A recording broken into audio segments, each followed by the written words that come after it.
Hi viewers, welcome back to my YouTube channel. ఈరోజు ఇక్కడ మా పాప ఒక మ్యూజిక్ నేర్చుకుంటుంది తను ముందు నుంచి. సో ఇక్కడ వచ్చేసి ఒక ప్రోగ్రాంలో పార్టిసిపేట్ చేస్తుంది. ఆ ప్రోగ్రామ్ వచ్చేసి బాలల భావనచారి అనే ప్రోగ్రాము. ఇది చాలా బాగా కండక్ట్ చేశారు. అక్కడ పేరెంట్స్ కూడా అలా ఉంది, పేరెంట్స్ అండ్ ఎవరైతే పాడేవాళ్ళు ఉన్నారో వాళ్ళు.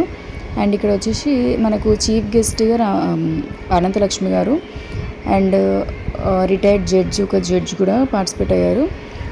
అండ్ ఇక్కడ ఇది కండక్ట్ చేస్తున్నవారు, ఇది ఎక్కడంటే మనకి శంకర్మఠ్ టెంపుల్, శృంగేరి శారదాదేవి టెంపుల్లో కండక్ట్ చేశారు. సో తను స్టార్ట్ చేస్తుంది.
అక్కడ తను అలా అంత అసలు భయం లేకుండా చాలా చక్కగా పాడింది. Very happy actually. సో అక్కడ చైర్మన్ వాళ్ళతో ప్రైజ్ అనేది తీసుకుంటుంది. సో మా పాప పాడిన సాంగ్ మీకు ఎలా అనిపించిందో కామెంట్ చేయండి. Thank you.